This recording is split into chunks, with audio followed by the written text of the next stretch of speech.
terhadap yang diciptakannya, pemberi sebaik-baik nikmat iman dan Islam, dan kepadanya lah kita akan kembali. Dan semoga sholawat dan salam senantiasa tetap tercurahkan kepada sebaik-baik makhluk yang paling mulia, yaitu Rasulullah Shallallahu Alaihi Wasallam Muhammad, dan tersambung pula keberkahan kepada istri-istri, keluarganya, para sahabatnya, serta orang-orang yang mencintainya sampai akhir zaman. Alhamdulillah, kembali di kajian Sisesa, kita akan bersama menuntut ilmu syar'i kepada Gurunda, Ustadz Dr. Syafiq Basalamah Hafizahullah Ta'ala. Kami ucapkan jazakallahu khair wa barakallahu fiik kepada Ustadz yang telah berkenan untuk kembali meluangkan waktu berbagi ilmu kepada kami. Semoga Ustadz beserta keluarga selalu dalam keadaan sehat dan dalam lindungan Allah Subhanahu wa Ta'ala. Amin. Amin ya Rabbal Alamin. Dan atas nama Sisesa, izinkan saya juga mengucapkan jazakumullah khair atas kehadiran Ummahat di kajian Zoom ini. Seperti biasa, mari luruskan niat, mencari ilmu hanya karena Allah, dan persiapkan alat tulis untuk mencatat ilmu yang insya Allah sebentar lagi akan kita dapat. Mohon aktifkan chat di Zoom untuk mendapatkan update berita, dan silahkan mengirimkan pertanyaan melalui nomor WhatsApp yang tercantum di chat Zoom mulai dari sekarang. Insya Allah akan didahulukan yang sesuai dengan tema. Baik ummahat sekalian, kita akan segera mendengarkan kajian. Tafadhol masykurah Ustadz untuk memulai kajiannya. Jazakillah khairan. Assalamualaikum warahmatullahi wabarakatuh. Alhamdulillahi Rabbil Alamin. Segala puji bagi Allah Rabbil Alamin. Dialah Rabb, pencipta, pemilik jagat raya ini. Dialah yang menghidupkan, dialah yang mematikan. Tidak ada air yang turun kecuali dengan izinnya. Tidak ada biji yang tumbuh kecuali karena kehendak. Wa bihi nasta'in ala umurid dunya waddin. Dan hanya kepadanya kita meminta pertolongan dalam urusan dunia dan dalam urusan agama. Wassalatu wassalamu ala sayyidil mursalin wa imamil muttaqin qaidil ghurril muhajjalin sayyidina wa maulana Muhammadin wa ala alihi wa ashabihi ajma'in. Ya Allah, semoga salawat dan salam, berkah dan nikmat senantiasa Engkau curahkan untuk hamba kekasih-Mu, untuk baginda Nabi kita Muhammad alaihi salatu wassalam, untuk keluarga beliau, untuk istri-istri beliau, untuk putra-putri beliau, dan untuk seluruh sahabat Nabi. Semoga Allah meridai kita bersama mereka. Amma ba'd. Jika ditanyakan kepadamu, man rabbuka? Siapa Rabbmu? Sebuah pertanyaan yang akan ditanyakan kepada kita tatkala kita meninggalkan dunia ini, tatkala rumah yang kita tempati, mobil mewah yang kita miliki, berbagai macam aset yang kita punyai, kita tinggalkan semua. Keluarga pun hanya ikut mengantarkan jasad kita. Kemudian kita digeletakkan di bawah sana. Lalu mereka timbun tanah, pergi meninggalkan kita. Kita akan ditanya, man rabbu? Kita akan ditanya tentang tauhid kita. Siapa Rabbmu? Maka kita perlu memperkuat iman dan tauhid kita selama kita hidup. Karena pertanyaan di alam kubur sana bukan berkaitan dengan hafalan yang kuat atau ingatan dan murojaah yang selalu dilakukan. Tapi pertanyaan itu landasannya adalah iman dan keyakinan. Kita ingin menghidupkan tauhid dalam setiap langkah kita, sehingga tatkala kita pergi meninggalkan dunia ini, tauhid itu ada bersama kita. Apabila dikatakan kepadamu man rabbuk, maka jawabnya kita tahu semua Rabbi Allah. Rabbku adalah Allah. Apa sih sebenarnya arti Rabb? Rabb itu artinya al-ma'bud, yang disembah, yang memiliki dan mengatur semuanya. Itu Rabb. Maka setiap sholat kita mengatakan Alhamdulillah Rabbil Alamin. Kalau ditanyakan kepadamu, apa ciptaan Allah yang merupakan Rabbmu yang paling besar yang kau lihat dalam kehidupan ini? Kenapa masih ada manusia-manusia yang ateis, yang tidak percaya dengan keberadaan Tuhan? Dan kenapa masih ada manusia-manusia yang percaya tapi dia menyekutukan Allah Azza wa Jal? Dia melakukan kesyirikan. Apa ciptaan Allah yang paling besar yang kau lihat? Ya, langit dan bumi. Dimanapun engkau berada, engkau akan melihat langit yang luas, yang kokoh, tanpa ada satu tiang pun yang menyanggah. Kita lihat manusia membangun bangunan. Seberapa luas bangunan yang mereka bangun tanpa tiang? Mungkinkah mereka membangun tanpa tiang? Nggak ada. Tapi langit Allah Azza wa Jalla, Allah bangun tanpa tiang. Dan ciptaan Allah yang besar yang kita rasakan sehari-hari, yang kaki kita melangkah di atasnya adalah bumi. Yang kita lihat bagaimana manusia mengeksploitasi bumi ini. Mereka keluarkan minyak bumi. Mereka keluarkan yang namanya mineral. Mereka keluarkan emas, perak, timah, tembaga. Apalagi yang dilakukan manusia dengan bumi ini? Siapa yang menciptakan? Itu ciptaan Tuhanku. Dialah yang menumbuhkan itu padi. Dialah Allah yang menumbuhkan pohon-pohon yang besar, yang kemudian manusia berebut untuk menebangnya. Dialah Allah Azza wa Jalla yang menjadikan emas berada di perut bumi. Tiada satupun makhluk yang dapat mengadakan itu. Yang dilakukan manusia hanya mengeksploitasi ciptaan Tuhan. Nikel, ya, batu bara. Siapa yang buat? Kemudian, dengan apa engkau mengenal Allah? Maka kita mengenal Allah melalui tanda-tandanya, ayat-ayatnya, melalui makhluk-makhluknya. Ayat apa, tanda apa yang paling agung yang engkau lihat, yang menunjukkan atas keesaan Tuhanmu? Jawablah malam dan siang.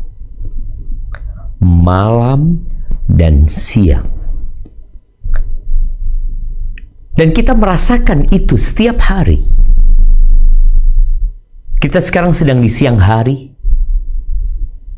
Tapi lewat berapa jam, matahari itu akan tenggelam.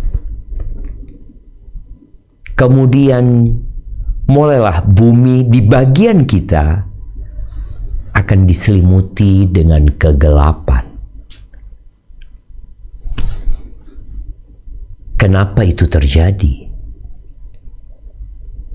Dan kenapa esok pagi mentari itu terbit dari timur?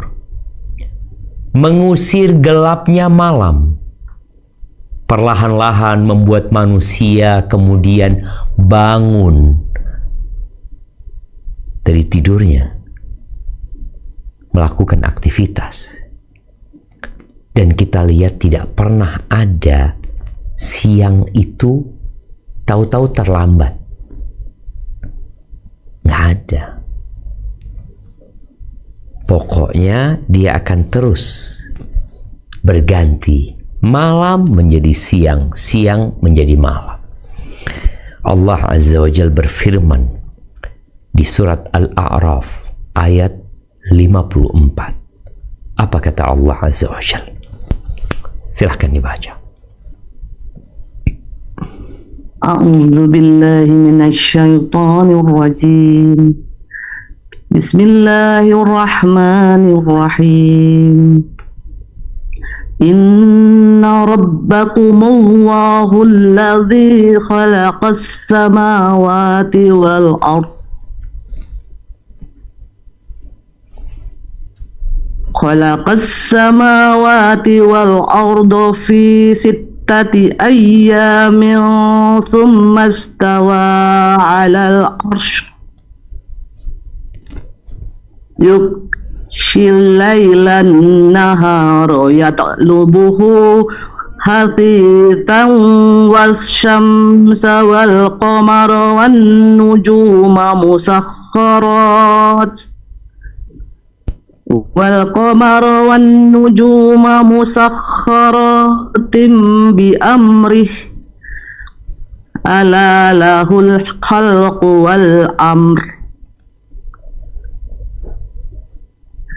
تبارك الله رب العالمين. Sesungguhnya Tuhan kamu ialah Allah yang telah menciptakan langit dan bumi dalam 6 hari. Lalu dia bersemayam di atas arsy. Dia menutupkan malam kepada siang yang mengikutinya dengan cepat, dan diciptakannya pula matahari, bulan, dan bintang-bintang.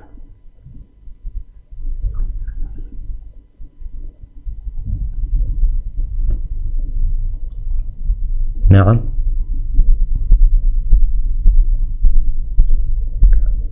Dilanjutkan. Apa terputus?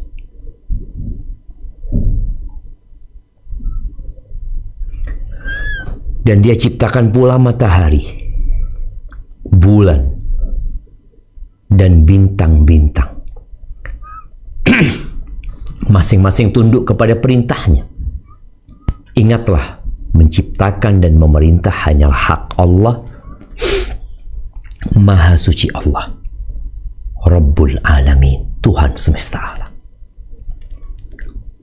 Allah jelaskan sehingga kita tidak perlu lagi mencari-cari, karena yang menciptakan langit dan bumi telah menurunkan Al-Quran, dan dia menjelaskan bahwa Tuhanmu siapa sebenarnya. Alladzi khalaqas samawati wal ardh. Dialah yang menciptakan langit dan bumi pada 6 masa. Kemudian dia beristiwa, berada tinggi di atas arsy-Nya. Siapa yang menjelaskan? Tuhan kita. Yang sedang kita baca baru saja adalah firman Sang Pencipta. Yang kalau ada orang-orang yang meragukan, Allah sudah memberikan tantangan. Datangkan satu surat yang seperti Al-Quran. Dan tantangan itu masih terbuka dengan manusia yang sudah menciptakan AI. Mereka memiliki bank data yang begitu banyaknya. Bikinlah satu surat seperti Al-Quran. Nggak ada.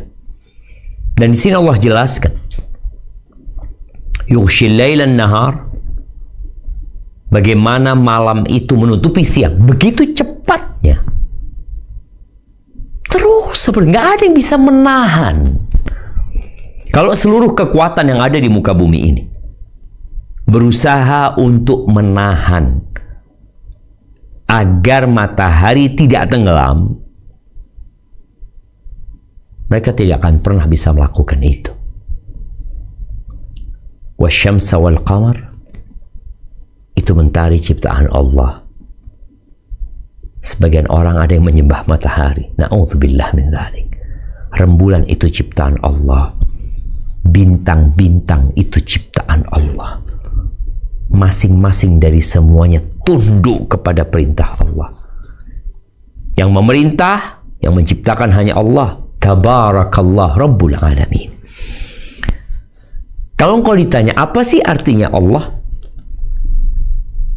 Allah adalah yang memiliki sifat uluhiyah, yakni yang berhak disembah, di mana manusia tunduk. Jadi Allah adalah yang memiliki sifat uluhiyah, yang berhak disembah oleh seluruh makhluknya. Kalau engkau merasa bukan makhluk ciptaan Allah, keluarlah dari ciptaan Allah Azza wa Jalla. Untuk apa sih Allah menciptakan kita? Kenapa engkau ada? Kenapa saya ada? Kenapa ada fulan? Kenapa ada fulan? Kok bisa manusia yang ceritanya hanya Adam dahulu, kemudian diciptakan Hawa dari Adam, lalu dari dua orang ini hari ini menjadi 8 miliar manusia. Mereka semuanya hidup dengan fasilitas yang diberikan oleh Allah Azza wa Jalla. Mereka merasakan matahari, merasakan dingin, merasakan udara. Untuk apa sih Allah menciptakan? Ya, untuk beribadah kepada Allah Azza wa Jalla, untuk mentauhidkan Allah Jalla Jalaluh.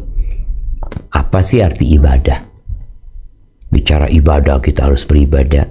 Ya, mentauhidkan Allah dan mentaatinya, itu artinya ibadah. Ibadah itu adalah semua ucapan dan perbuatan yang dicintai Allah Azza wa Jalla, baik itu yang lahir atau yang batin. Tapi ibadah itu harus ada tauhid, harus mengesahkan Allah. Karena orang-orang musyrikin di Mekah itu, mereka juga beribadah kepada Allah. Kok bisa? Mereka haji, mereka umrah, mereka juru kunci Ka'bah. Tapi mereka beribadah kepada Allah dan beribadah kepada selain Allah. Itu masalahnya. Allah menciptakan kita untuk mentauhidkan Allah Azza wa Jalla. Apa dalilnya kalau Allah menciptakan kita untuk mengabdi dan beribadah kepada Allah? Allah berfirman di surat Adz-Dzariyat ayat 56 sampai 58. Apa kata Allah Azza wa Jalla?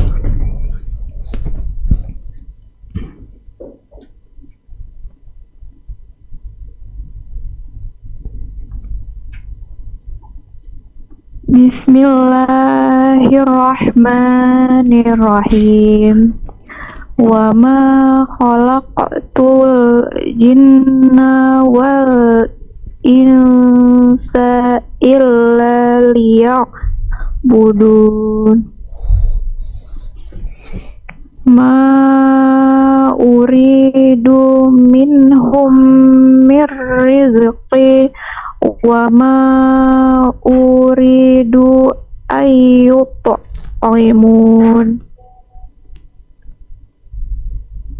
Innallaha huwar razzaqu dzul quwwatil matin.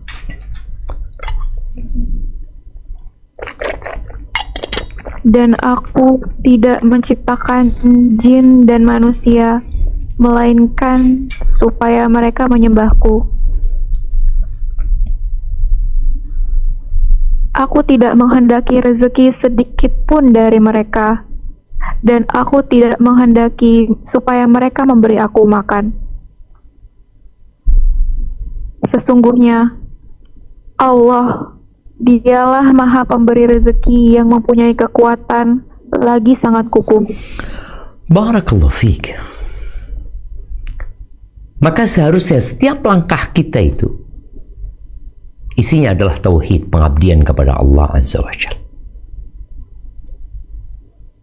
Karena dialah yang memberikan kedua tangan, kedua kaki, wajah dengan panca indera, jantung yang berdetak. Apa tujuannya kau diciptakan? Beribadah kepada Allah, menyembah Allah Azza wa Jalla. Rizki dia yang nanggung. Engkau nggak perlu repot-repot memberi makan Allah. Allah tidak butuh makan dari engkau. Tidak sedikit pun rizki yang Allah minta dari dirimu. Kenapa? Semua yang ada pada dirimu itu dari Allah Azza wa Jalla. Dialah yang maha perkasa. Yang tatkala Allah Azza wa Jalla menghendaki kehancuran sebuah negeri, maka tidak ada yang dapat menahan kehancuran itu.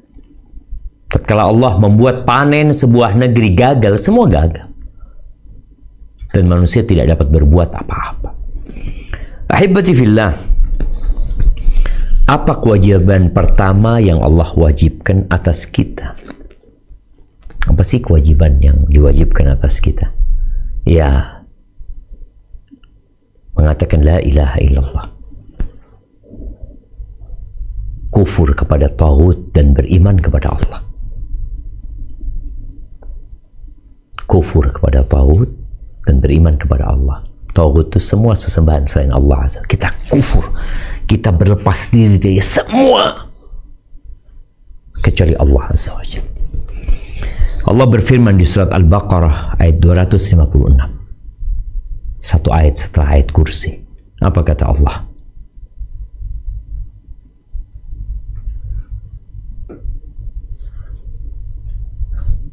A'udzu billahi minasyaitonir rajim. Bismillahirrahmanirrahim. Allahu la ilaha Afwan, ayat 256 ya. 256. Ya. Bismillahirrahmanirrahim.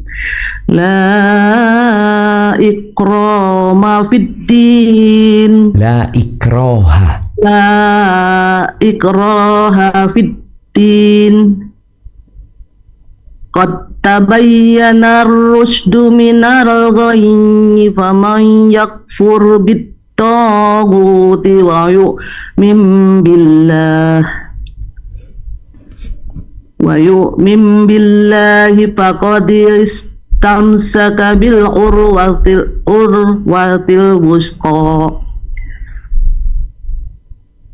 la infisama laha wallahu sami'un alim. Tidak ada paksaan untuk memasuki agama Islam. Sesungguhnya telah jelas jalan yang benar daripada jalan yang sesat. Karena itu, barang siapa yang ingkar kepada taghut dan beriman kepada Allah, maka sesungguhnya ia telah berpegang kepada buhul tali yang amat kuat yang tidak akan putus.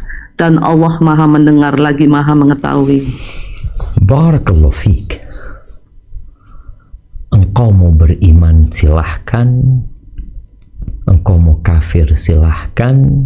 Sudah jelas mana yang petunjuk dan mana yang kesesatan. Semua ada konsekuensinya. Dan Allah jelaskan, faman yakfur bit-taghut, barang siapa yang ingkar kepada taghut, wa yu'min billah, dan beriman kepada Allah, maka orang ini telah berpegang teguh dengan al-urwatul wuthqa, yang diterjemahkan tadi tali buhul yang sangat kuat ya. Buhul tali yang sangat kuat. Apa sih al-urwatul wuthqa? Al-urwatul wuthqa adalah ucapan la ilaha illallah. Engkau harus kufur kepada taghut, kepada semua sesembahan yang ada di muka bumi ini, yang dipertuhankan oleh manusia Padahal mereka bukan Tuhan. Mereka makhluk-makhluk, ada yang benda mati, ada yang makhluk hidup, yang semuanya adalah ciptaan Allah Azza wa Jalla.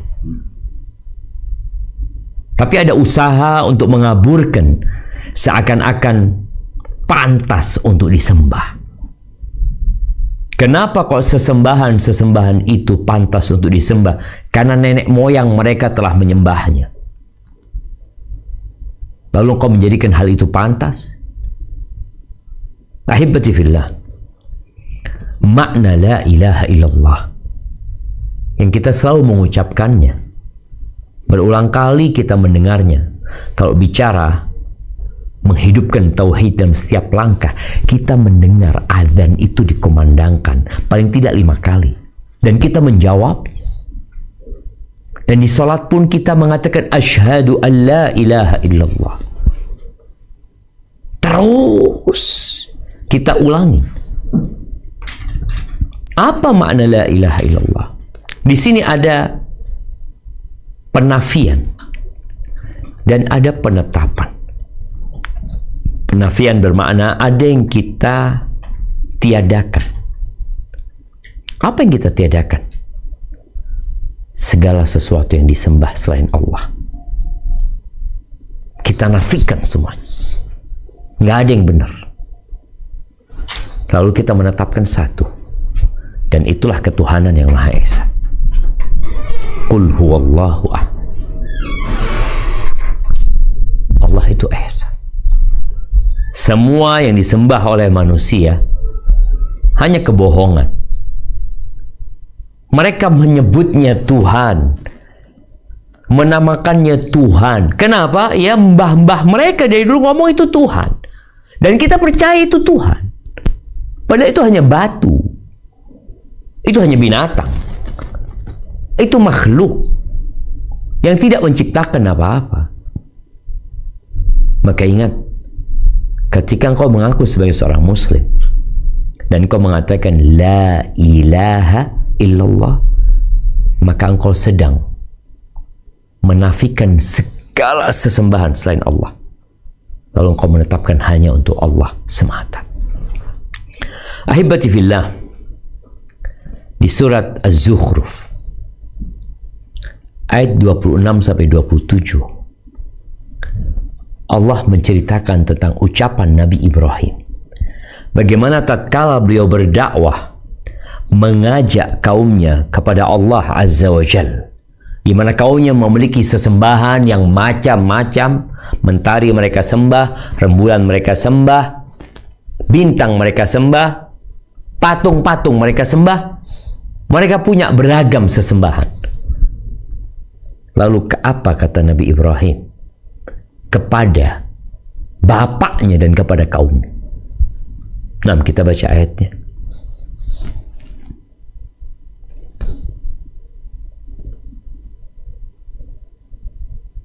A'udzu billahi minasy syaithanir rajim. Bismillahirrahmanirrahim. Wa idz qala Ibrahimu li abihi wa qaumihi innani bara'um mimma ta'budun illa alladhi fatarani fa innahu sayahdin. Dan ingatlah ketika Ibrahim berkata kepada bapaknya dan kaumnya, sesungguhnya aku tidak bertanggung jawab terhadap apa yang kamu sembah, tetapi aku menyembah Tuhan yang menjadikanku, karena sesungguhnya Dia akan memberi hidayah kepadaku. Barakallahu fiik. Nabi Ibrahim dengan jelas berlepas diri. Dia mengatakan hal itu kepada bapaknya, kepada kaumnya. Aku berlepas diri, aku melepas tanggung jawab terhadap apa saja yang kalian sembah, kecuali Allah. Aku menyembah Allah, Dia menciptakan aku. Ahibati fillah, kita sering mendengar tauhid itu dijelaskan dengan 3 unsur. Tauhid uluhiyah, tauhid rububiyah, dan tauhidul asma' was sifat. Apa sih perbedaan antara tauhid rububiyah dan tauhid uluhiyah? Padahal sama-sama mentauhidkan Allah. Yang ditauhidkan juga Allah. Kenapa dibagi-bagi seperti itu? Dibagi hanya untuk memahamkan orang-orang yang sulit untuk faham. Kalau bicara tauhid rububiyah adalah mengesahkan Allah dengan perbuatan Allah. Mencipta, itu Allah yang menciptakan. Allah yang memberi rezeki, naam. Yang menghidupkan cuma Allah. Yang mematikan hanya Allah. Yang menurunkan hujan, siapa? Allah. Kalau seluruh penduduk bumi ini bersatu padu untuk menurunkan hujan, tapi Allah katakan enggak turun hujan. Yang memberhentikan hujan, Allah. Yang menumbuhkan tanaman, Allah. Yang mengabulkan doa, Allah. Yang mengatur seluruh urusan, Allah. Engkau melihat ketika engkau berangkat dari rumahmu, entah menuju kemana tempat tujuanmu, engkau akan melihat. Apa yang engkau lihat? Orang-orang yang bekerja. Ada yang berjualan, ada yang naik motor, ada yang naik mobil, ada yang naik bis, ada yang naik kereta, ada yang naik pesawat. Siapa yang mengatur semua itu? Allah Azza wa Jalla. Di sini kita mentauhidkan Allah dan rububiyahnya, bahwa yang mengatur semuanya itu hanya Allah. Tidak ada satupun makhluk yang ikut dalam pengaturan itu. Oh, kan ada malaikat-malaikat Allah. Ya, malaikat itu diatur sama Allah Azza wa Jalla. La ya'asuna Allah ma amarahum wa yaf'aluna ma yu'marun. Mereka tidak pernah membangkang atas apa perintah Allah, dan mereka mengerjakan apa yang ditugaskan kepada mereka. Jadi mereka itu tunduk kepada Allah Azza wa Jalla. Maka kalau bicara rububiyah, maka kita berbincang bagaimana mentauhidkan Allah dengan perbuatan Allah. Adapun tauhid uluhiyah adalah mengesahkan Allah dengan perbuatan manusia. Ini yang kalau kita bicara bagaimana menghidupkan tauhid dalam setiap langkah kita. Tadi, dalam semua ciptaan Allah itu ada tanda-tanda keesaan Allah Azza wa Jalla. Ada. Wa fi kulli syai', dikatakan lahu ayah tadullu ala annahu wahid. Semua ada tanda yang menunjukkan Allah itu esa. Makanan yang kau makan, makanan atau dirimu, ketika engkau makan, coba engkau lihat tuh makanan, gimana dia masuk ke mulutmu. Kemudian ada proses yang dilakukan di mulut. Kemudian nanti ada yang diambil saripati oleh darah, disebarkan ke seluruh tubuh. Ada yang kemudian dibuang. Engkau makan lagi, engkau minum. Maka di sini seorang hamba hendaklah mentauhidkan Allah dengan perbuatannya dia. Karena itu tugas kita, untuk mentauhidkan Allah Azza wa Jalla. Seperti doa. Engkau minta sama siapa? Engkau punya masalah apa? Sebesar apapun permasalahanmu, serumit apapun, maka jangan minta kepada selain Allah Azza wa Jalla. Engkau nggak punya anak, mintanya ke siapa? Engkau gagal panen, engkau mintanya sama siapa? Supaya panenmu berhasil. Binatang ternakmu pada mati, engkau mintanya sama siapa? Ketika engkau tidak meminta kepada Allah, lalu engkau memohon kepada selain Allah Azza wa Jalla, padahal tidak ada yang bisa membantu pada permasalahan itu kecuali Allah Azza wa Jalla, maka engkau tidak mentauhidkan Allah. Akhirnya rasa takutmu, harapanmu, tawakalmu, al-inabah, apakah engkau kembali kepada Allah? Engkau punya keinginan, engkau punya ketundukan, engkau bernadar, al-isti'anah, engkau minta pertolongan. Apapun bentuk ibadah, itu seharusnya hanya diberikan kepada Allah Azza wa Jalla.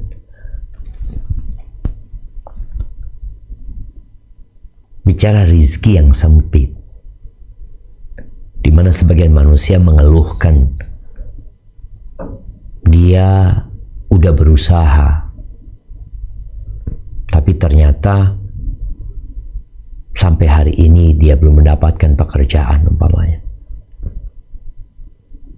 atau dia sudah dapat pekerjaan tapi nggak mencukupi, utang-utang belum lunas, mungkin tawakalmu kurang, mungkin rasa takutmu kurang, harapanmu kepada Allah kurang. Rasul sallallahu alaihi wasallam mengajarkan kepada kita kalau keluar dari rumah kita baca apa? Di sini tauhid yang selalu ada sejatinya dalam setiap langkah kita.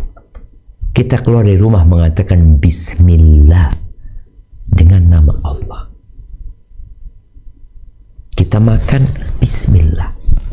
Kita naik kendaraan bismillah. Kita mau tidur bismillah. Dengan nama Allah. Siapa Allah? Yang punya langit dan bumi ini, yang memiliki diri kita, yang apabila dia hendak menciptakan sesuatu, innama amruhu idza arada syai'an ay yaqula lahu kun. Allah tuh kalau ingin menciptakan sesuatu, Allah tinggal katakan kun, jadi. Engkau mengatakan bismillah, lalu tawakkaltu 'ala Allah. Aku berserah diri, aku sandarkan kepada Allah. Lalu kita mengatakan la haula wala quwata illa billah. Tidak ada daya, tidak ada kekuatan, nggak ada yang bisa bantu kita, nggak ada yang bisa menghalangi musibah yang akan datang menimpa kita kecuali Allah Azza wa Jalla. Kemudian tauhidul asma' was sifat, di mana seorang hamba meyakini bahwa Allah memiliki sifat-sifat yang mulia dan nama-nama yang indah. Kita tidak boleh menamakan Allah kecuali Allah yang memberikan nama kepada dirinya. Allah yang mensifati dirinya, kita mensifati Allah ya sebagaimana Allah mensifati dirinya. Sebagaimana Rasul sallallahu alaihi wasallam menceritakan tentang Allah Azza wa Jalla di surat Al-A'raf ya, ayat 180. Surat Al-A'raf ayat 180. Allah berbincang tentang nama-namanya yang indah. Coba kita baca. A'udzu billahi minasyaitonir rajim. Bismillahirrahmanirrahim. Walillahil asmaul husna fad'uuhu biha wa dharul ladzina yulhiduna fi asma'ih sayajzauna ma kanu ya'malun. Hanya milik Allah Asmaul Husna, maka bermohonlah kepadanya dengan menyebut Asmaul Husna. Maka bermohonlah kepadanya dengan menyebut Asmaul Husna itu, dan tinggalkanlah orang-orang yang menyimpang dari kebenaran dalam menyebut nama-namanya. Nanti mereka akan mendapat balasan terhadap apa yang telah mereka kerjakan. Allahu Akbar jamaah. Allah itu punya nama-nama yang indah, yang dengan nama itu kita diperintahkan untuk berdoa. Panggil nama Allah. Tunjukkan bahwa engkau butuh sama Allah. Engkau adalah hamba Allah. Engkau mau rizki. Engkau minta rizki. Panggil ya Razzaq. Engkau minta rahmat. Panggil ya Arhamar Rahimin. Irhamna ya Allah. Engkau punya banyak dosa. Katakan ya Ghafur. Atau Rabbi ghfirli wa tub alayya innaka antat tawwabul ghafur. Panggil Allah Azza wa Jalla. Ahibati fillah, dalam keseharian kita, tauhid itu sebenarnya ada dalam setiap langkah kita. Yang pasti sholat yang 5 waktu. Kita akan mengatakan Allahu Akbar. Lalu kita akan membaca Al-Fatihah. Bagaimana kita mengatakan Bismillahirrahmanirrahim, Alhamdulillahi Rabbil Alamin, Ar-Rahmanir-Rahim.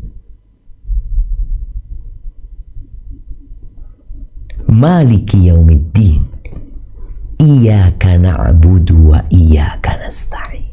Hanya kepadamu kami beribadah dan hanya kepadamu kami meminta pertolongan. Itulah tauhid. Setelah kita memuji Allah, membuat pernyataan bahwa segala pujian, segala sanjungan hanya milik Allah. Siapa Allah? Rabbul Alamin. Maha pengasih, maha penyayang. Penguasa di hari kebangkitan, hari pembalasan. Iyyaka na'budu wa iyyaka nasta'in.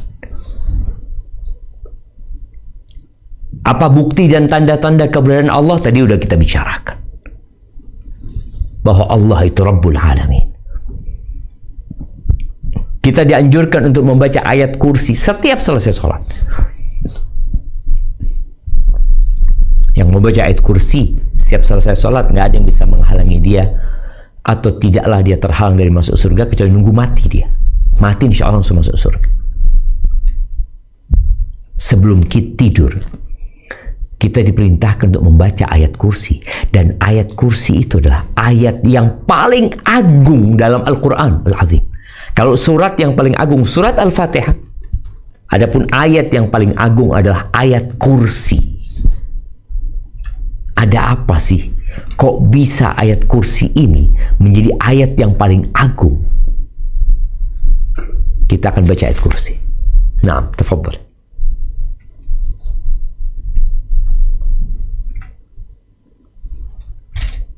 Bismillahirrahmanirrahim. Wallahu alladzi la ilaha illa huwal hayyul qayyum. La ta'khudhuhu sinatun wa la nawm. Lahu ma fis samawati wa ma fil ardh. Man dalladhi yasma'u indahu illa bi'iznih. Ya'lamu ma baina aydihim wa ma khalfahum. Wa la yuhituna bisay'in min ilmihi illa bima syaa. Wasi'a kursiyyuhu as-samawati wal ardh. Wala ya'uduhu hifduhuma wa huwal aliyyul azim. Allah, tidak ada Tuhan yang berhak disembah melainkan Dia yang hidup kekal lagi terus-menerus mengurus makhluknya, tidak mengantuk dan tidak tidur. Kepunyaannya apa yang di langit dan di bumi. Tiada yang dapat memberi syafaat di sisi Allah tanpa izinnya. Allah mengetahui apa-apa yang di hadapan mereka dan di belakang mereka, dan mereka tidak mengetahui apa-apa dari ilmu Allah melainkan apa yang dikehendakinya. Kursi Allah meliputi langit dan bumi, dan Allah tidak merasa berat memelihara keduanya, dan Allah maha tinggi lagi maha besar. Barakallahu fiik. Ahibati fillah. Di ayat kursi ini ada 10 poin yang berbicara tentang Allah. 10. Artinya dalam setiap poin ini, para ulama menyebutkan, kalau dikatakan huwallah. Maka 10 ini ceritanya tentang Allah semuanya. Yang pertama, sebelum kita membahas secara mendalam, agar setiap kali kita membaca ayat kursi ini, bertambah keimanan kita, bertambah tauhid kita, semakin meningkat ketakwaan kita kepada Allah Azza wa Jalla. Yang pertama, Allahu la ilaha illahu al-hayyu al-qayyum la ta'khudhuhu sinatu wa la naum lahu ma fis samawati wa ma fil ard man dhal ladzi yashfa'u 'indahu illa bi idzni ya'lamu ma baina aydihim wa ma khalfahum wa la yuhituna bi syai'in min 'ilmihi illa bima syaa wasi'a kursiyuhu samawati wal ard wa la ya'uduhu hifdhuhuma wa huwal aliyyul azim. 10 berbincang tentang tauhid, tentang kebesaran Allah, tentang keesaan Allah, tentang keagungan dan kehebatan Allah Azza wa Jalla. Yang pertama, Allahu la ilaha illahu. Allah, tidak ada sesembahan yang berhak disembah selain Dia. Allah. Allah al-hayyu al-qayyum. Allah yang hidup kekal serta terus menerus mengurusi makhluknya. Semua nama-nama Allah yang indah itu kembalinya kepada dua ini, Al-Hayyu Al-Qayyum, yang hidup dengan sendiri selamanya dan tidak mati. Adapun kita, orang tua kita, penguasa-penguasa yang ada di muka bumi ini, semuanya mati. Kemudian para ulama menyebutkan bahwa Al-Hayyu Al-Qayyum adalah nama yang paling agung, dan disebutkan itulah Ismullahil A'zam. Tapi la ta'khudhuhu sinatun wa la naum. Dia tidak mengantuk. Allah la ta'khudhuhu sinatun wa la naum. Allah itu tidak mengantuk dan tidak tidur. Tidak ada sedikit pun kekurangan di diri Allah Azza wa Jalla. Sedangkan manusia, dia ngantuk dan dia tidur. Makhluk-makhluk yang lainnya sama. Makhluk mereka diatur dan tidak mengatur. Kemudian yang keempat, Allah nih, lahu ma fis samawati wa ma fil ard. Allah itu kepunyaannya apa yang di langit dan di bumi. Kalau kita melihat langit yang penuh dengan bintang-bintang yang disebut bahwasanya jumlahnya miliaran, itu akan jadi bagian dari surga Allah Azza wa Jalla, dan itu milik Allah. Bumi ini diperebutkan oleh 8 miliar manusia. Allah punya miliaran yang seperti bumi. Supaya engkau tahu dengan keagungan Allah Azza wa Jalla. Yang kelima, man dzal ladzi yashfa'u 'indahu illa bi'idznih. Allah itu tiada yang dapat memberikan syafaat di sisi Allah tanpa izin Allah. Bicara ngasih syafaat, ngasih pertolongan sama orang, nggak bisa kecuali dengan izin Allah Azza wa Jalla. Jadi syafaat itu harus dengan izin Allah Azza wa Jalla. Yang keenam, ya'lamu Allah ya'lamu ma baina aydihim wa ma khalfahum. Allah itu mengetahui apa yang di hadapan mereka dan yang di belakang mereka. Allah tahu bahwa akan terjadi gempa, akan terjadi longsor, akan terjadi bencana, Allah tahu akan turun hujan. Fulan akan punya anak. Fulan akan menikah. Anaknya mati di perut ibundanya. Allah tahu. Yang dulu Allah tahu. Wala yuhituna bi syai'in min ilmihi illa bima syaa. Allah tuh, mereka tidak akan mengetahui apa-apa dari ilmu Allah kecuali apa yang Allah kehendaki. Allah mau kasih tahu, tapi nggak ada yang tahu dengan ilmu Allah Azza wa Jalla. Nabi Muhammad alaihi salatu wasallam nggak tahu. Waliullah enggak, kecuali yang Allah kasih tahu. Tapi mereka nggak tahu dengan apa yang ada di Lauhul Mahfuz. Lalu Allah katakan wasi'a kursiyuhus samawati wal ardh. Kursi Allah itu meliputi langit dan bumi.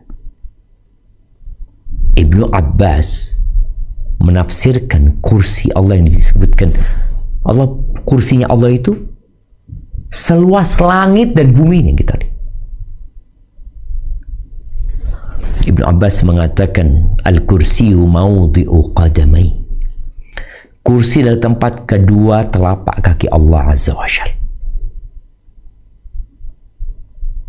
Allah itu maha agung, dan Allah tidak menyerupai apapun dari makhluknya. Nabi alaihissalatu wasallam menyebutkan mas samawatu sab'u ma'al kursi illa kahalaqatin mulqatin bi ardi falah. Tidaklah langit yang 7 lapis itu dibandingkan dengan kursi kecuali laksana lingkaran anting yang diletakkan di padang pasir, di tanah yang terbuka. Kecil jamaah. Bumi dan langit yang 7 lapis itu. Wala ya'uduhu hifdhuhuma. Dan Allah itu tidak terberati dalam memelihara langit dan bumi ini. Enggak. Sebagian kita kadangkala kalau dikasih pekerjaan, overload dia, kerjaannya nggak selesai. Berantakan. Karena overload enggak. Dia hanya punya kemampuan menggarap 2 pekerjaan, 3 pekerjaan, 5 pekerjaan, 10 pekerjaan. Antum lihatlah orang-orang yang hebat yang dikatakan multi talenta, berapa pekerjaan yang bisa dia handle, yang dia bisa urusin semuanya. Allah nih tidak terberati sama sekali mengurus langit dan bumi, mengurusi burung-burung yang sedang bertelur, mengurusi ikan-ikan yang sedang beranak. Nggak ada. Nggak berat buat Allah. Engkau butuh sesuatu, minta sama yang memiliki langit dan bumi ini. Wahuwal aliyul azim. Dan Allah itu dialah yang maha tinggi di atas sana, lagi maha besar. Maka ahibati fillah, tolong mulai saat ini, ketika engkau membaca ayat kursi, engkau hayati, engkau tadabburi. Kalau engkau harus membaca dengan melihat artinya, nggak apa-apa. Lama-kelamaan engkau nanti dapat memahami artinya tanpa harus melihat. Per poin tadi ada 10 poin dalam ayat kursi ini. Kemudian bacaan Qul huwallahu ahad. Kita diperintahkan untuk membacanya setiap selesai sholat. Qul huwallahu ahad, Allahus samad, lam yalid wa lam yulad wa lam yakul lahu kufuwan ahad. Ini disuruh baca setiap selesai sholat, sebelum tidur 3 kali. Karena memang setan tidak akan pernah berhenti menyesatkan manusia. Dan puncak dari target setan bagaimana manusia ini rusak tauhidnya. Di akhir tahun ini akan muncul berbagai macam pendapat berkaitan dengan mengucapkan selamat Natal umpamanya kepada orang-orang Nasoro. Gimana sih? Mereka mengatakan tanggal 25 itu adalah hari kelahiran anaknya Tuhan. Sedangkan kita mengatakan qul huwallahu ahad tiap hari berulang kali. Katakan qul huwallahu ahad, Allahu samad, lam yalid wa lam yulad. Enggak ada Tuhan punya anak. Enggak ada. Dan tidak ada yang menyamai Allah Azza wa Jalla. Kemudian doa-doa lah yang kita baca yang semuanya menunjukkan kepada tauhid. Maka tolong hadirkan tauhid dalam setiap langkah kita. Apapun yang kau dapatkan, ingat dari Allah. Apapun masalahmu, ingat fa inna ma'al usri yusra. Ketika engkau sukses, ingat itu dari Allah. Ketika engkau mendapatkan musibah, ingat itu juga dari Allah. Terus solusinya kembali kepada Allah Azza wa Jalla. Orang-orang yang menghidupkan tauhid dalam hidupnya. Allah mengatakan, "Walladzina amanu wa lam yalbisu imanahum bidzulmin, ulaika lahumul amnu wa hum muhtadun." Orang-orang yang beriman dan tidak mencampuri keimanan mereka dengan kezaliman, dengan kesyirikan, maka mereka adalah orang-orang yang akan mendapatkan kedamaian, kesejahteraan, keamanan, dan mereka adalah orang-orang yang mendapatkan petunjuk. Tolong ajarkan ini juga kepada anak-anak kita. Nah, kalau engkau mau minta, minta sama Allah. Kalau engkau butuh pertolongan, minta juga sama Allah. Yakinlah bahwa apa yang menimpamu tidak akan pernah luput dari dirimu. Dan apa yang luput dari dirimu memang tidak akan menimpa dirimu. Semua udah selesai. Allah yang mengaturnya. Barakallahu fiik, itu yang dapat Anda sampaikan. Kurang lebihnya mohon maaf. Mungkin kita masuk ke sesi tanya jawab. Barakallahu fiik. Nah. Jazakumullah khair wa barakallahu fiik Ustadz atas ilmunya siang ini. Insya Allah sangat bermanfaat bagi kami yang mendengarnya, dan mudah-mudahan kami bisa mengamalkan nasihat-nasihat Ustadz tersebut. Amin ya rabbal alamin. Izin melanjutkan ke sesi tanya jawab Ustadz. Sudah beberapa yang masuk melalui WhatsApp dan juga raise hand. Saya akan membacakan yang melalui WhatsApp dulu Ustadz. Assalamualaikum warahmatullahi wabarakatuh. Waalaikumsalam warahmatullahi wabarakatuh. Semoga Allah memberkahi Ustadz dan keluarga serta para tim, juga seluruh kaum muslimin dimanapun berada. Amin ya rabbal alamin. Allahumma amin. Saya sekeluarga merupakan mu'alaf sejak sekitar 27 tahun yang lalu. Alhamdulillah ibu saya beribadah dengan rajin, puasa sunnah, wajib, sholat sunnah maupun wajib, infak, zakat semua didirikannya. Namun suatu waktu ibu saya pernah berkata, "Alhamdulillah doa malam itu benar mustajab. Waktu ibu hamil kalian, ibu rajin doa malam. Alhamdulillah anak-anak ibu jadi anak soleh dan solehah." Padahal ibu saya saat sedang hamil anak-anaknya, kondisinya masih kafir Ustadz. Pertanyaan saya, apakah ibu saya masih belum bertauhid pada Allah? Kemudian bagaimana cara saya menyampaikan kepada ibu saya bahwa yang ibu saya sembah dahulu berbeda dengan yang sekarang? Jazakumullah khair wa barakallahu fiik. Wa fiik wa barak. Iya. Berkaitan dengan kondisi kafir. Apakah mungkin orang kafir, orang musyrik itu berdoa memohon kepada Allah Azza wa Jalla? Mungkin. Baik, coba dibuka Qur'annya. Kita akan baca firman Allah tentang orang-orang musyrikin.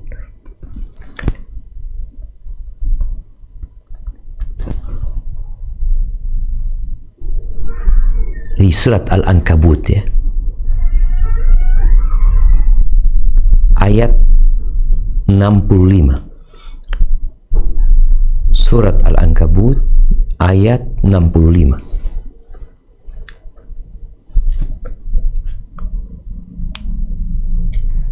Ya, silakan dibaca.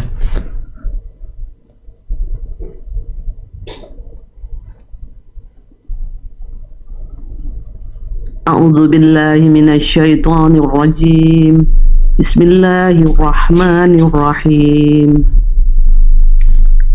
Wa idza raqibu fil fulki da'awullaha mukhlisina lahuddin. Falamma najjahum ilal barri idza hum yusyrikun. Maka apabila mereka naik kapal, mereka berdoa kepada Allah dengan memurnikan ketaatan kepadanya. Maka tatkala Allah menyelamatkan mereka sampai ke darat, tiba-tiba mereka kembali mempersekutukan Allah. Barakallahu fiik. Jadi boleh jadi ada orang musyrik, ada orang kafir, tapi dia mintanya sama Allah. Tapi dia melakukan kesyirikan. Jadi boleh jadi kalau dikatakan tadi ibu mengatakan waktu itu berdoa memohon hanya kepada Allah, boleh jadi. Pada saat dia berdoa, dia tiap malam berdoa minta kepada Tuhan pencipta langit dan bumi ini. Dia minta kepada Allah Azza wa Jalla. Bukan minta kepada berhala. Bukan minta kepada sesembahan, kepada makhluk-makhluk yang lainnya. Jadi kalau kepengen ngobrol sama ibu, tanya, ibu waktu itu berdoa minta sama siapa sih ibu? Boleh jadi ibu minta sama Allah, yang kemudian mengantarkan ibu untuk masuk Islam. Karena dalam setiap diri muslim ada fitrah yang sudah Allah tanamkan. Bagaimana ketika Allah menciptakan Nabi Adam, lalu Allah keluarkan dari sulbi Adam, keturunannya, Allah menanyakan, alastu bi rabbikum, bukankah aku adalah Rabb kalian? Qalu bala, iya. Jangan sampai nanti hari kiamat mengatakan kami lalai ini dan itu. Jadi silahkan ngobrol sama ibunya, tanyakan, ibu pada waktu itu doa minta sama siapa ibu? Bukankah ibu pada waktu itu belum masuk Islam? Mintanya sama siapa? Dan boleh jadi mintanya sama Allah. Sebagaimana tadi cerita orang-orang musyrikin, mereka punya banyak sesembahan. Ada 360 berhala yang diletakkan di sekeliling Ka'bah, yang mereka biasa menyembah dan meminta kepada patung-patung tersebut. Tapi ada kondisi-kondisi mereka berdoa memohon kepada Allah, disebutkan dalam ayat ini, da'awullaha mukhlisin lahuddin. Benar-benar ikhlas, hanya minta sama Allah. Ketika Nabi SAW menyebutkan bahwa doa orang yang dizalimi itu mustajab. Laisa bainahu wa bainallahi hijab. Nggak ada hijab yang menghalangi antara dia sama Allah Azza wa Jalla. Di beberapa riwayat disebutkan wa in kana kafiran. Walaupun orang kafir, kalau dia dizalimi kemudian dia minta sama Allah, Allah kabulkan. Syaitan dan iblis, dia berdoa minta sama Allah dan Allah kabulkan doanya. Allah kabulkan doanya. Kenapa? Karena dia minta sama Allah saja, walaupun dia adalah kafir yang ingkar, ya, tidak mau tunduk kepada Allah Azza wa Jalla. Hadza wallahu a'lam bissawab. Na'am. Jazakumullah khair Ustadz atas jawabannya Ustadz. Pertanyaan selanjutnya, tafadholi Ummu Fulanah, sudah di-unmute. Pertanyaan sesuai dengan tema ya Ukhti. Assalamualaikum warahmatullahi wabarakatuh. Waalaikumsalam warahmatullahi wabarakatuh. Barakallahu fikum wa jazakumullahu khairan atas kesempatannya tim Sisesa dan juga Ustadz Syafiq. Amin. Izin menyampaikan pertanyaan dari sahabat Anda Ustadz. Barangkali pertanyaan ini berkaitan juga dengan konsep rezeki yang antum jelaskan sebelumnya. Jadi teman Ana ini sebenarnya berada dalam kondisi bingung, Ustaz. Sebenarnya hakikat beliau sebagai istri dan perempuan itu seperti apa? Yang ia pahami setelah ia menikah, tugasnya adalah mengabdi kepada suami, baik dengan cara menjaga anak-anaknya, menjaga hartanya, patuh dan taat padanya, menjalankan perintah Allah, seperti itu. Nah, teman anak ini sebenarnya nyaman menjadi ibu rumah tangga, berada di rumah, mengeksplor masakan, menjaga anak, gitu, dan tidak banyak berada di luar. Namun sepertinya suami beliau ini punya pandangan yang berbeda, Ustaz. Suami teman anak ini selalu merasa bahwa teman Ana ini punya potensi yang dalam tanda kutip sayang jika dibiarkan. Dan potensi ini bisa dimanfaatkan untuk mendapatkan uang, dalam artian teman Ana ini bekerja. Suaminya bilang, tidak boleh terlalu bergantung, dan nanti jika suaminya tidak ada bagaimana, serta sebenarnya potensi yang dimiliki ini bisa membantu perekonomian keluarga mereka. Dalam tanda artian, membantu mempercepat pencapaian cita-cita, mungkin begitu Ustadz. Hal yang sama juga pernah terucap dari ibu mertuanya, bahwa sulit untuk hidup di kota jika hanya satu keran saja yang terbuka. Maksudnya itu hanya suami yang berpenghasilan. Teman Ana ini sebenarnya tidak pernah mempermasalahkan dalam tanda kutip ya Ustadz, keterbatasan yang mereka jalani. Meskipun menurut teman Ana hal itu juga tidak layak untuk dikatakan sebagai keterbatasan. Teman Ana bersaksi bahwa suaminya adalah orang yang bertanggung jawab atas nafkah, mencukupi kebutuhan. Buktinya mereka masih bisa makan dengan cukup 3 kali sehari, masih bisa pergi kajian, masih bisa jalan-jalan sesekali ya. Namun mungkin memang tidak seperti kebanyakan orang gitu Ustadz, yang bisa memenuhi keinginan bukan sekedar kebutuhan. Nah, di sini teman Ana itu sebenarnya bingung. Di saat ia yakin tentang rezeki yang Allah tetapkan, ia merasa suaminya justru sebaliknya. Tak jarang teman Ana ini lelah dengan ketakutan duniawi suaminya gitu Ustadz. Jadi ia berpikir, sebenarnya bagaimana sih perempuan ini? Apakah memang akan lebih bermakna dan lebih bernilai jika dirinya itu bisa menghasilkan? Nah, mohon nasihatnya untuk teman Ana Ustadz. Apakah ada yang keliru dari pemahamannya? Bagaimana sebaiknya ia menyikapi kondisi yang ia hadapi? Dan bagaimana sebaiknya ia bersikap terhadap pemikiran suaminya? Barakallahu fikum wa jazakallahu khair. Assalamualaikum warahmatullahi wabarakatuh. Waalaikumsalam warahmatullahi wabarakatuh. Subhanallah.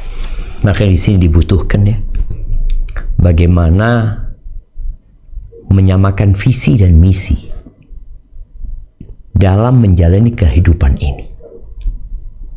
Kalau yang ada dalam benak suami dunia, sedangkan yang ada di benak istri adalah akhirat umpamanya, dia berpikir dia akan berkhidmat kepada suaminya, alhamdulillah yang diberikan suaminya cukup, dia akan mendidik anak-anak suami dengan baik agar menjadi anak-anak soleh-soleha di kemudian hari. Maka perlu ada duduk bersama untuk mendesain ulang sebenarnya kita itu mau kemana. Bicara tadi umpamanya kalau di kota besar ya, kalau kerannya cuma satu, sulit ini dan itu ya, enggak juga.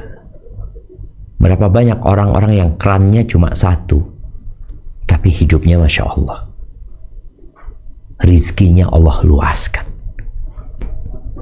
Allah berikan kekayaan, dan kekayaan yang perlu diburu bersama suami, bersama mertua, namanya qanaah, menerima dengan apa yang Allah takdirkan.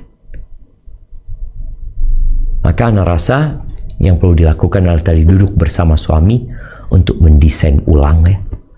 Dan kecuali sang istri umpamanya dia berangkat dari dirinya ingin membantu keterbatasan suami. Kalau ini kan enggak, suami cukup gitu. Maka bantulah suamimu dengan engkau memperbanyak istighfar, dengan engkau memperbanyak doa, semakin bertakwa kepada Allah, dan semoga dengan itu Allah memberikan rizki yang lebih buat suamimu, yang bertambah buat suamimu. Tapi intinya yang perlu dilakukan adalah duduk bersama untuk mendesain ulang tentang tujuan hidup mereka berdua, apa visi dan misinya. Karena di antara yang membuat mereka tidak menerima kondisi mereka adalah mereka memandang kepada yang di atas. Tadi kan disebutkan, sebenarnya cukup, kebutuhan terpenuhi, tapi ingin ya supaya keinginan-keinginan seperti orang lain ini dan itu. Kenapa dia bisa seperti itu? Karena dia memandang kepada yang di atas. Coba diajak ke tempat-tempat bencana, coba diajak suami untuk melihat orang-orang yang penuh dengan keterbatasan, yang dia nggak tahu besok makan apa, tapi ternyata mereka bisa berbahagia. Tapi kalau sudah orang tidak ridha dengan apa yang Allah berikan, maka dia akan menderita. Dia punya motor, dia punya mobil, tapi mobil dia cuma Avanza. Kawannya punya Innova. Yang punya Innova tidak akan pernah menerima kondisi yang ada. Kalau dia melihat kawannya punya Fortuner, yang punya Fortuner juga nggak akan bersyukur, tidak akan hidup nyaman ketika dia melihat kawannya itu punya apalagi yang di atasnya Fortuner. Seperti itu jemaah. Jadi tugas istri seperti tadi disebutkan, sang istri paham dengan tugas dia, dan sepertinya suami juga paham. Tapi suami mau minta tolong sama istrinya. Ya istri kalau mau menolong ya tafadhol ya. Itu bukan kewajiban dia. Jangan sampai engkau menolong suami, engkau melantarkan kewajibanmu. Tapi yang perlu didudukkan bersama adalah tentang ya mendesain ulang tentang kehidupan kalian berdua. Mau dibawa kemana sebenarnya. Hadza wallahu a'lam bissawab. Jazakumullah khair Ustadz atas jawabannya. Pertanyaan selanjutnya, tafadholi Ummu Fatimah, sudah di-unmute. Assalamualaikum warahmatullahi wabarakatuh. Bismillah. Waalaikumsalam warahmatullahi Ustadz selalu dalam lindungan Allah. Izin Ustadz, alhamdulillah Ana sudah dikhitbah seorang laki-laki. Beliau baru izin ke Abah Ana dan alhamdulillah Abah Ana mengizinkan Ana, dan waktu itu keluarga belum ada persiapan.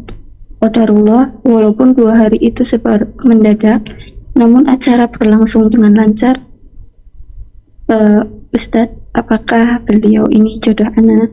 Karena saya pernah mengikuti kajian, kalau sudah sholat istikharah, jawabannya nanti tentang proses kemudahannya, bukan tentang yakin atau tidaknya. Syukran Ustadz, jazakallahu khair wa barakallahu fiik. Masya Allah, barakallahu fiik. Naam, ahibati fillah. Kalau bicara apakah itu jodoh anti? Iya. Kalau anti sudah menikah berarti dia jodoh anti. Tinggal bagaimana menjaga jodoh ini. Bagaimana menjaga rumah tangga ini. Karena ada orang-orang yang mungkin dia salah memilih. Kenapa dikatakan salah memilih? Karena sudah dikasih tahu list kriteria yang seharusnya ada pada pasanganmu, tapi engkau tidak memilih itu. Akhirnya rumah tangganya berantakan. Mereka sudah menikah, itu jodohmu. Tapi kan ada jodoh yang berhenti di tengah jalan, yang kita nggak tahu apakah jodoh kita saat ini akan bersama kita sampai ke surga Allah atau tidak. Yang dilakukan tadi sudah benar umpamanya, sudah istikharah, sudah minta pilihan Allah, dan semua Allah mudahkan dan terjadi pernikahan itu. Tinggal sekarang tadi bagaimana menjaga rumah tanggamu. Ingat, semua laki-laki itu punya kekurangan. Engkau menikah tidak dengan malaikat yang tidak pernah berbuat salah. Dengan seorang suami yang mungkin punya ego lebih dari dirimu, yang mungkin dia tidak terlalu peduli. Mungkin dia juga punya masalah-masalah di tempat kerjanya yang akhirnya membuat dirinya jadi dia cemberut ketika berada di rumah. Maka laksanakan tugasmu sebagai istri. Jaga rumah tanggamu dengan penuh kebaikan. Lihatlah kepada kelebihan dan tidak melihat kepada kekurangan. Bersyukurlah kepada suamimu dan jangan kufur karena sibuk melihat kepada kekurangannya. Hadza wallahu a'lam bissawab. Nah. Jazakumullah khair Ustadz. Pertanyaannya selanjutnya dari WhatsApp Ustadz. Assalamualaikum warahmatullahi wabarakatuh. Waalaikumsalam warahmatullahi wabarakatuh. Semoga Allah selalu merahmati dan melindungi Ustadz dan seluruh panitia kajian. Amin ya rabbal alamin. Allahumma amin. Izin bertanya Ustadz, mohon saran perihal tawasul pada orang soleh yang masih hidup. Bila seseorang bertawasul pada Ustadz atau kiai di suatu daerah, meminta saran atas kejadian yang sering disebut sial dan meminta pengobatan karena merasa dirinya ada yang mengirimkan santet, lalu Ustadz atau kiai tersebut memberikan doa atau zikir untuk dibaca beberapa kali, misalnya 1000 kali, dan rutinitas ibadah lain. Apakah hal ini sesuai syariat Islam dan sesuai sunnah Rasul? Mohon jawabannya Ustadz. Jazakallahu khair wa barakallahu fiik. Barakallahu fiik. Naam ahibati fillah. Kalau berbicara tawasul dengan orang soleh. Itu termasuk yang disyariatkan. Sebagaimana para sahabat datang meminta doa Nabi alaihi salatu wassalam, sebagaimana Nabi alaihi salatu wassalam menyuruh Umar bin Khattab, apabila engkau bertemu dengan Uwais Al-Qarni, mintalah kepada dia agar dia berdoa memohonkan ampun kepada Allah atas dosa-dosamu. Tapi bagaimana sebenarnya yang benar? Apabila kita datang ke seorang ustadz, kita minta dia mendoakan kita, atau kita minta dia memberikan saran kepada kita, ya tinggal dilihat arahan-arahan dari ustadz tersebut, dari kiai tersebut, apakah sesuai dengan yang dicontohkan Nabi alaihi salatu wassalam atau tidak. Kalau bicara umpamanya engkau bacalah doa ini, taib, kalau memang doa itu doa yang disyariatkan atau doa yang diperbolehkan, silahkan dibaca. Selama tidak ada unsur yang mengandung kesyirikan, tidak dikasih doa-doa yang tidak dimengerti artinya, atau dikasih jimat-jimat yang tidak jelas apa yang tertulis di dalamnya. Kemudian kalau bicara bacalah ini 1000 kali, kadangkala yang dimaksud engkau bacalah yang banyak. Jadi tidak harus dengan jumlah yang ditetapkan. Umpamanya dikatakan engkau sholatlah sama Nabi SAW, berapa? Ya terserahlah, yang banyak, 1000 mungkin. Tapi itu bukan menjadi batasan gitu loh. Itu nggak ada masalah.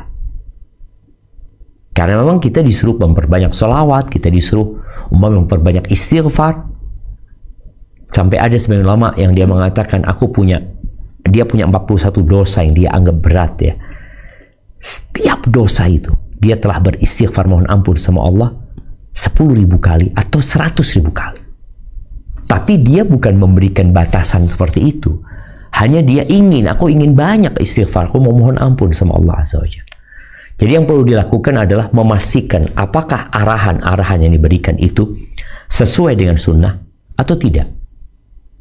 Kalau ternyata ada penyimpangan, doa-doanya mengandung unsur kesyirikan, meminta kepada selain Allah Azza wa Jalla umpamanya, atau kita disuruh membaca dan harus seperti itu bacanya, artinya harus 1000, padahal enggak, engkau baca yang banyak lah, minta sama Allah SWT. Ada yang bacalah ini, engkau dari habis asar sampai maghrib lah engkau beristighfar mohon ampun sama Allah ya. Yang mungkin jumlahnya nggak tahu berapa, tapi waktunya ditetapkan, tapi dia tidak mengkhususkan sebenarnya. Engkau boleh tambah, engkau boleh kurang. Jadi insya Allah nggak ada masalah di sana. Tapi yang perlu dipastikan apakah yang diajarkan oleh ustadz itu dari doa-doa itu adalah hal yang memang sesuai dengan syariat atau tidak. Maka jangan pernah salah berangkat ke ustadz. Hadza wallahu a'lam bissawab. Jazakumullah khair wa barakallahu fiik Ustadz atas jawabannya. Pertanyaan selanjutnya Ustadz dari yang resen, Ummu Muhammad, tafadholi. Sudah di-unmute, satu pertanyaan sesuai dengan tema. Assalamualaikum warahmatullahi wabarakatuh, Ustaz. Waalaikumsalam warahmatullahi wabarakatuh. Ahlan wa sahlan. Assalamualaikum. Ahlan bika, Ustaz. Ustaz, ini soal seseorang yang punya usaha dagang gitu ya.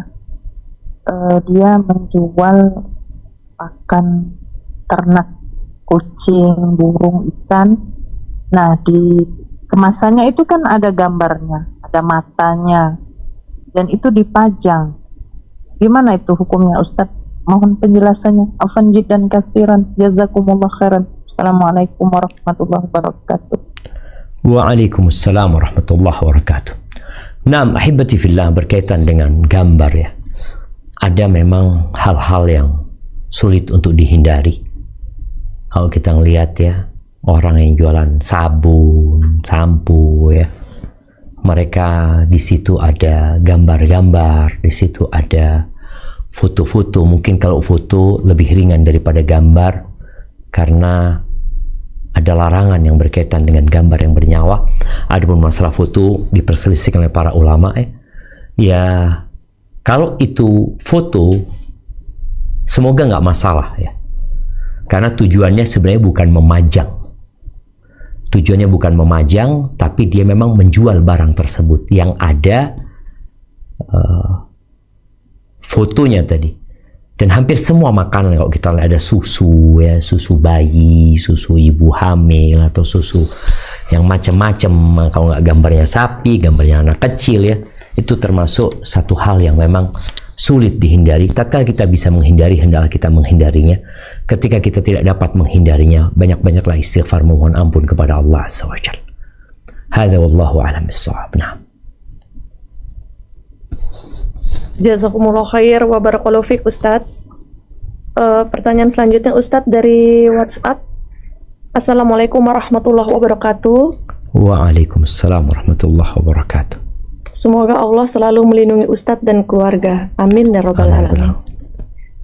Ustadz mohon arahannya bagaimana mengajarkan tauhid kepada anak remaja Ustadz. Barakallahu fiik. Barakallahu fiik. Naam. Para ulama telah menyusun beberapa kitab ya, yang berkaitan dengan mengajarkan tauhid kepada orang awam sebenarnya, baik itu orang tua atau anak-anak, atau kalau tadi dikatakan anak-anak remaja yang mereka sudah bisa diajak berpikir, diajak berdiskusi, ya kita modelnya tanya sama dia, siapa sih Tuhanmu nak? Diajak dia berpikir, siapa yang menciptakanmu? Siapa yang menciptakan langit yang 7 lapis? Siapa yang membuat matamu bisa berkedap-kedip? Siapa yang membuatmu bisa berbicara? Kemudian berikan penjelasan. Kemudian apa makna, kalau tadi dikatakan Rabbi Allah ya, katakan Rabbku adalah Allah Azza wa Jalla. Lalu sampaikan kepada dia seperti tadi di awal yang kita kaji. Apa sih makna Rabb? Ketika dikatakan Rabbi Allah, kemudian setelah dijelaskan dalil-dalilnya atas keberadaan Allah yang membuat dia jadi kuat, kewajiban pertama adalah mengatakan la ilaha illallah ya. Kemudian setelah itu ya baru kita ajarkan kepada dia tentang apa konsekuensi dari engkau mengatakan la ilaha illallah. Jadi anak-anak itu diajarin dengan ditalkini ya, diulangin ya, dibacakan lagi. Ketika sudah remaja ya tetap dibacakan lagi sampai dia faham, ngerti. Ketika ada hal-hal yang perlu didiskusikan ya didiskusikan. Ini pentingnya orang tua punya ilmu, sehingga untuk menjawab pertanyaan-pertanyaan anaknya dia siap. Karena ada anak-anak yang kritis ya, yang dia membutuhkan jawaban. Contoh paling mudah itu adalah dengan mengajarkan kepada mereka Qul huwallahu ahad, Qul a'udzu birabbil falaq, Qul a'udzu birabbin nas, plus surat Al-Fatihah. Karena itu yang akan sering dia baca, akan sering dia ulangi. Kita hanya perlu untuk menjelaskan secara global dan secara gamblang ya, berkaitan dengan makna dari 4 surat tadi dan tafsirnya. Hadza wallahu a'lam bissawab. Nah. Barakallahu